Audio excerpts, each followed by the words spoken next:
time to check in on the Supreme Court of the United States. Court. SCOTUS. Here's a fun clip. Can't think of a better transition.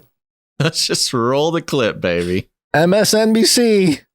Here at Women's Health Domain, a clinic in Austin, Texas. Good morning, thank you for calling. Dr. Tyler Handcock says his team has been fielding more calls than ever. They're asking for permanent sterilization. So permanent sterilization, tubes removed? Yes. All since the Supreme Court overturned Roe v. Wade, ending the nationwide right to abortion. They want something permanent because they fear that tomorrow there'll be no other option. How many were calling before versus after that Supreme Court decision? 1 to 2 a week would be average. The weekend following, there were 200 messages by Sunday night. Since this is an afternoon. In fact, he says he's received so many requests asking for permanent sterilization that he and the practice's co-owner, Dr. Amy Chapman, hold weekly group information sessions. I mean, how many people are in this room? A little over 20 at a time. Per session? Per session. A decision 27-year-old Brooklyn McNair, who's pregnant with her 4th child, says she's planning to make soon, influenced by the Supreme Court ruling. I don't want any more. I'll be 27 in October, and I'm just done. You're done? I'm done. So are you for sure that sterilization is something that you want to do, or just something you want to learn more about? I think it's something for sure I want to do. And she's not alone. Google searches for sterilization procedures surged by as much as 200% after the Supreme Court decision. Not to nitpick, but she says this 27-year-old and with clearly 4 kids. Yeah, and then clearly she said, I'm turning 27 in October. But she's not 27, she's 26. Oh, interesting. Accuracy is important. No, good catch. Yeah, no, MSNBC, come on. Yeah. Okay. I mean, she's also 27 and has 4 kids. Yeah. Look, I'm not here to say sterilization is cool, but she's done a lot. She's done a lot already. I could understand how that particular person might be open to the procedure. I thought that was a little misleading too. That, yeah, she's already got kids. Well, I don't know about misleading, but it is the perfect person to report on because it's a lot less controversial. Kind of how my exact reasoning is right now. Like, she's 27. She has 4 kids. That's a lot for a 27-year-old these days. I hear you, boomers. I'm saying these days with these 27-year-olds with 4 kids, it's hard to really be like, oh, it's eugenics. They're trying to bring the population down. When she's already got 4 kids. Now, that being said, definitely eugenics. They're trying to bring the population down. George Guidestones. Look, I agree. I'm just saying that was a good choice for the news producer in that case. Sure. This is interesting, though. This is female sterilization, which is a whole nother can of worms. Yeah, I got a couple more clips of some social media influencers. Yeah, that were highlighted in this little piece. And yeah, they talk about this Facebook group that got really popular after all this Roe stuff. And they interviewed a couple of these girls. Well, I've always known I didn't want children, and I didn't want to be in a position where I didn't want children and would lack access to contraception as well. So, like Megan, I have always known that I didn't want kids. And when we started seeing more of the restrictions coming through, that's when I scheduled my first consultation appointment. They say others like them are often dismissed by doctors who are reluctant to perform the procedure. You're told that you are too young to make this decision, or what if your significant other wants children someday? What if you change your mind? What if you change your mind? What if you regret this someday? Yeah. What if you change your mind? Silly ideas. One more. What a ridiculous idea, right? I've yet to hear what exactly procedure they're talking about. Sorry, I clipped it out. Tubes tied. That's what, or tubes removed, I think, was the way that the reporter. Okay, so tubes tied and tubes removed. I think it was totally tubes removed. Different. Yeah, I think it was tubes removed is what the reporter said. As I understand it, which I may not, but as I do, that's a permanent procedure. I don't think you can get your tubes put back in or get maybe robo tubes. Nowadays, I think they can. Who knows? They can whip up anything with the 3D nano matrix printer. Right. The tying of the tubes you can reverse, but I think they've found out that that's not actually very effective. Yeah, your body just figures it out. Putting a little obstacle course. That's an interesting permanent thing. Okay, any more clips? Yeah, one more here, just to wrap up her little thing. I isolated this comment because I found it baffling. Let's be honest. There's a lot of judgment around the decision to have this procedure, around this decision in general. Right. What do you say to people who don't understand? Sterilization or permanent contraception is just as permanent as choosing to have a child, right? So a lot of the arguments against it, like, well, what if you regret it? You could say the same thing about having a kid. You can say the same thing about having a kid? I mean, you could. You could say it. You could say it. But you could say a lot of things. And look, I'm not going to say that it's impossible to regret having a kid. I think, unfortunately, some parents, have regretted having a kid and they just end up being bad parents. Sure. But we had that article last episode, I believe it was last episode, that talked about how most women who were pregnant, didn't want the kid, but somehow didn't go through with the abortion, had the kid, and then they don't want to give it up for abortion or not for adoption, right? We have more on that in a second. Okay. Now, so that's the female sterilization, and that's all right. You're all done with the clips. Yep, that's all. I think it's interesting. The permanence is, it is scary, man. That's the thing that I noticed too, was that they are these young ladies are openly celebrating the fact that they are ending their lineage. You know? It's like we're good, we're done.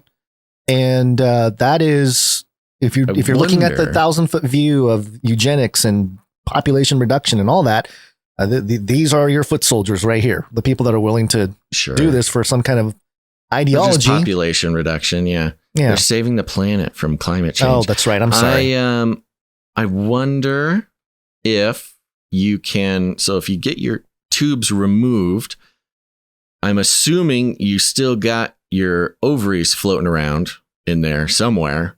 Maybe not. Maybe a quick Google. I don't know. Maybe do a quick Google, Gons. I don't think even a quick Google. A quick Goog. Do a quick Goog while I ramble, because I'm talking about something I don't know about. And I need that's an easy Goog, man. I'm looking. All right. Okay, now let me finish. So I'm assuming your ovaries are still floating around in there. And so you could later get harvest some eggs or something and do the in vitro thing. Get the petri dish baby. I'm sure these women are also freezing their eggs. I think that's like part of the counseling aspect of it, or at least it's an option. So as far as like the option to continue the genetic lineage, I think there are some options there. Now, however, what that does is it puts these women sort of mandatorily into the business model of test tube babies. You go in, you pay your money, you get your tubes taken out, you freeze your eggs. Boom, there's your subscription to keep your eggs frozen. You got them if you ever want them. Then if you want to have a kid, you do regret it, then you got to pay more money to get the baby test tube grown in the lab. And probably you could carry your own child. I think when it's, when you've got a viable embryo, I don't think you need your tubes at that point. In fact, I think the tubes are a liability. This could all be a hilarious clip of how little I know about the process, or I might be onto something. But it's great for the medical industry. I'll say that much. So a salpingectomy removes the tubes, and oophorectomy, oophorectomy, okie dokie, oophorectomy removes the ovaries. So and it gives a similar. So they're two different things. They're two different procedures. Okay. All right. Well, let me add a third one into the mix here, Gons. Let's go over to The Atlantic. And the headline at The Atlantic, I've actually been holding on to this story for a couple weeks because I didn't know where it fit in, and it just happened to fit in here. The headline, the vasectomy influencers. Oh. Influencers, Gons. Quote, you ain't influencing me to do nothing. Quote, well, you just wait. Quote, men, it's on us now. Oh, get out of here. Someone said on Twitter.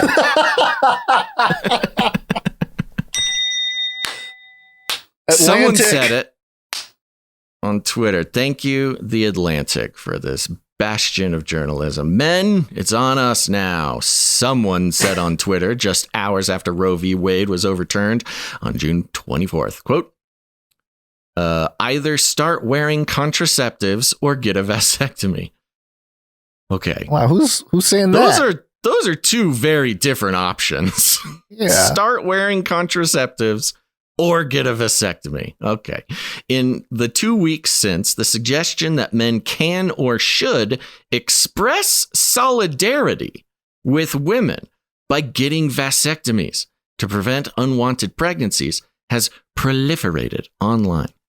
So many layers. See, this is you know the men who say that they're feminists. This is the one. This is the way test, the soy boys. This man. is the real test. The soy boy can go full soy boy. Prove it. Chop them off. All right. Can continue. or should express solidarity. So this is strictly for solidarity purposes. This is virtue signaling vasectomies. I mean, look, if you're going to virtue signal, you might as well at that point. Hey, you know, I don't even think people that have gotten this procedure as part of, just deciding not to have children, people do that. Right. I would say out of the people that have had it, the majority would not want to be associated with this movement, but maybe they'll get dragged into it. You mean had a vasectomy? Yeah. Oh, well, especially in previous movements of vasectomies, which we'll get into a little bit here, but I'm kind of trying to fly by. Listen to this, though. The tone varies from flirty. It's a flirty vasectomy. Quote, getting a vasectomy is the new 6'4", to pointed, quote, I don't want to hear a peep out of anyone with a D word until the vasectomy appointment is scheduled. That's a cool girl, man. That's, you know what? If a soy boy goes and gets his vasectomy for solidarity purposes, I think he's found his match there. I don't want to hear a peep out of anyone with a D word until the vasectomy appointment is scheduled. But the overarching message is the same. Quote, if you create sperm and can get someone pregnant, go get a vasectomy. One viral tweet read, we are tired. Now, just look at the framework of this. We're tired. It's sort of this universal agreement that babies are bad. You know, I would be tired too if I had to twist my logic to believe these things. True. Here. That is cognitively tiring. Very taxing on your brain. Maintaining that sort of thing. Yeah. Oh, look at that. I did a bad job of putting the archived version in here. What a fun little joke I just played on all of us. Yeah. Hold on. I'll do it right now. I will say that if one is to create a cultural atmosphere that would benefit the goals of a eugenicist, yes, then proliferating this idea that I guess it's getting a vasectomy imperative. Well, no, even getting a vasectomy is a new 6'4". Like, ooh, it's sexy. Let me find the men that had vasectomies. Like, that put is it so on your weird. dating profile. That is like the most bizarre thing. Even and that is very eugenics. You think back to people in the early 1900s arranging marriages and stuff. Like, oh, have you been choosing given the documents? Breeder. Choosing your breeder. That whole thing. This is exactly it. But it's backwards because it's almost like the cool is to not be good enough to procreate. They fooled everybody to think that it's cool to not procreate. Hey, baby, I'm entirely impotent. I am not dangerous at all in literally every sense of the word. This should bother evolutionists. I don't understand. Like, if you're a true evolutionist, They're trying to stomp out the continuing of the species here. Yeah. Well, once they get the AI personality of Margaret Sanger up, y'all see what she has to say about that. I don't think we should visit that metaverse, by the way. She wants to, this was the whole point. And here's the thing. And this is what Margaret Sanger would say. Margaret Sanger, the famous eugenicist who started Planned Parenthood, inviting less people to be born. You got that clip somewhere. I do. I'm trying to pull it up. Why don't you grab it while I talk about it? Got it. Yep. Play it. You mean got it? Like invite fewer people to be born. There she is. That's the thing. She wanted to invite less people to be born. She wanted the teeming masses to be less teeming. She wanted to. This was the whole thing, and it was under the auspices of like, your laziness, your poorness. If you're poor, it's because your genetics made you poor. Like it's not for any other, And so this was kind of the attitude in the early 19th century, 20th century rather, and so it's kind of like, if you're the type of person who will get a vasectomy as a sort of virtue signal, then you deserve to be the guy who got the vasectomy as the virtue signal. I'm just saying, this is not just a Twitter phenomenon. Etsy sellers now offer colorful T-shirts that state somewhat nonsensically, vasectomies prevent abortions.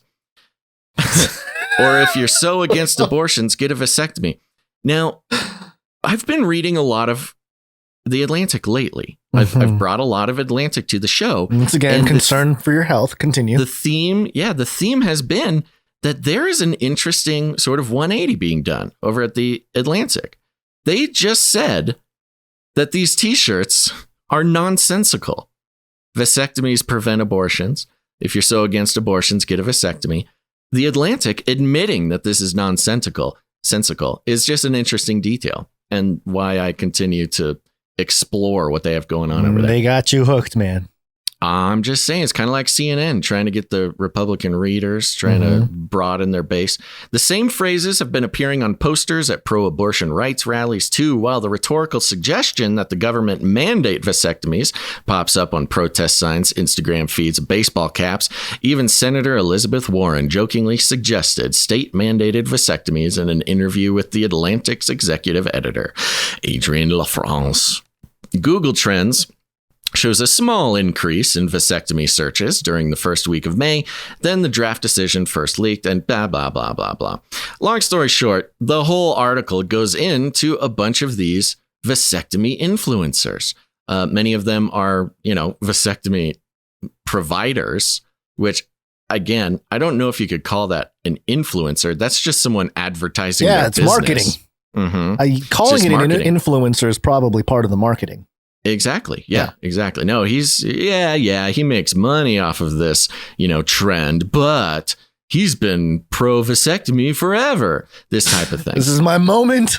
And they go into the vasectomy movements of the 1970s, where it was, again, related to like solidarity with the feminist movement, things like this.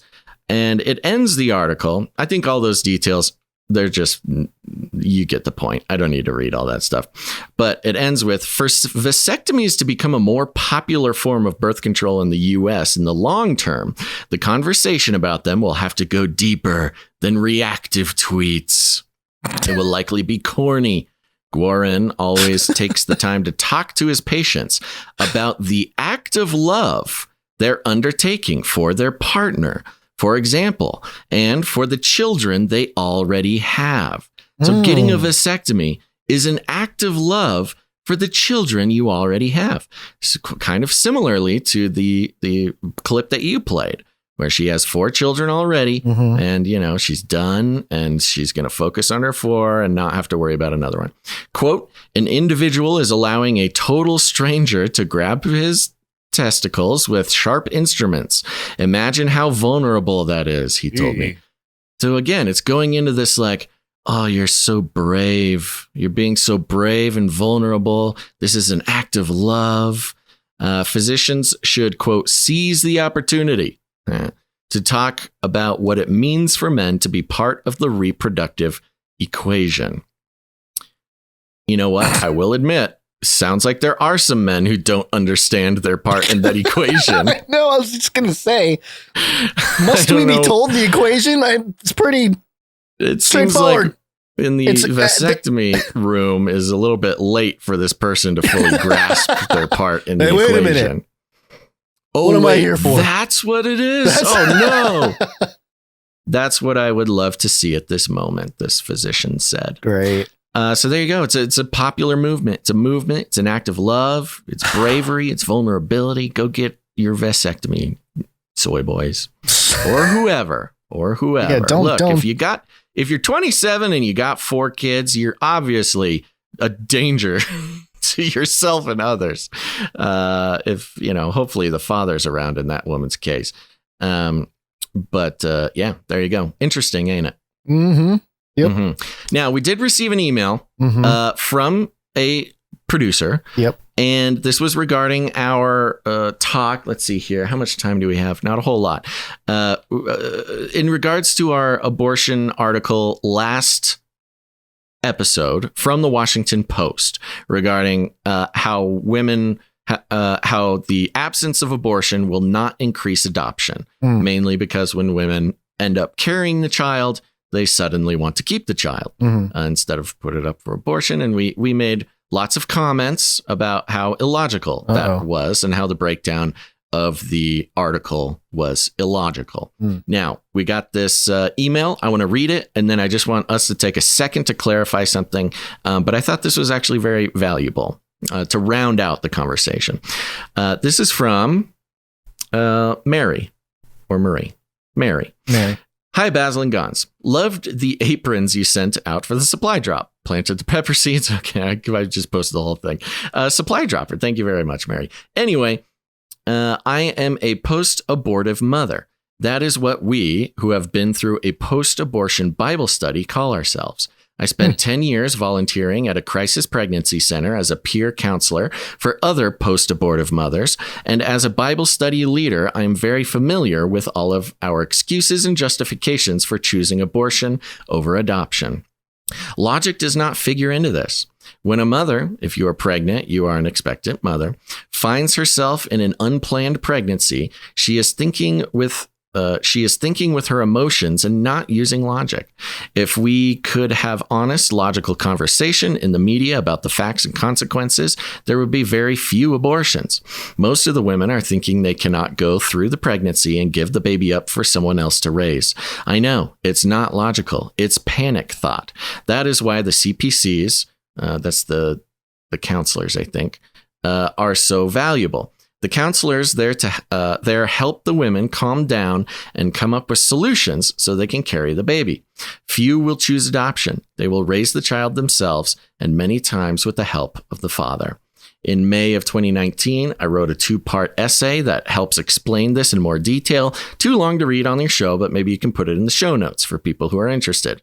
I think we will do that. It was published at the Burning platform, and Steve Quayle picked it up on his site. You may use my name I go by online. It's out there already anyways. Hope this helps you understand better how we got where we are with the abortion issue. A short history of pre-Roe is included in my essays. Some of the links for my sources may be broken now, as I did not check them to make sure they still worked. Blessings, Mary Christine. Thank you very much, Mary Christine. Thank you, Mary. And this made a lot of sense to me. I mean, I think really Mary and us were kind of making a similar point.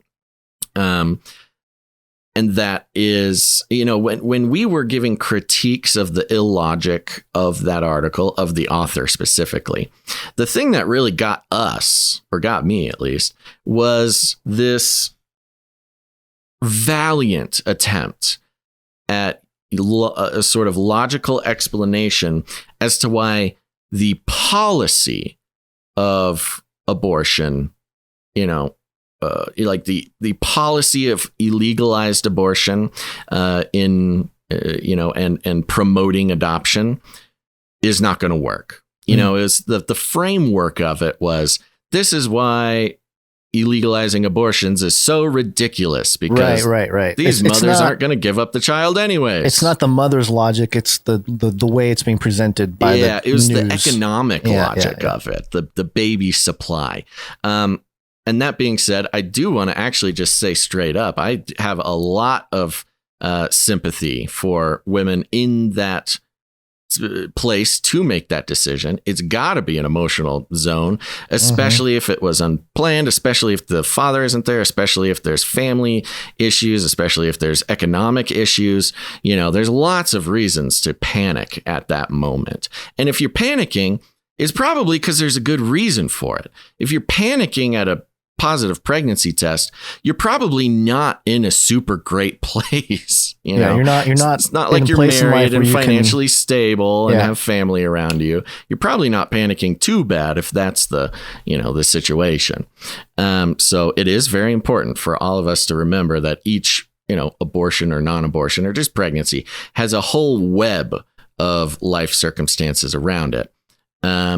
But it is not a logical decision. And that is why we are so critical of the Washington Post article, is because they were trying so hard to logic the game out as to why adoptions are not an option. Right. And why, this should be considered when conservatives say, put the baby up for adoption. Don't abort it. Yep. Anything to add? Nope. I think you covered it. Okay. I think it's party time. Yep. Give me 1 sec. I got to reset something over here because, resets are things that happen. Oh, it's the great reset. The great reset. I love the great reset. Yeah, I know. Okay.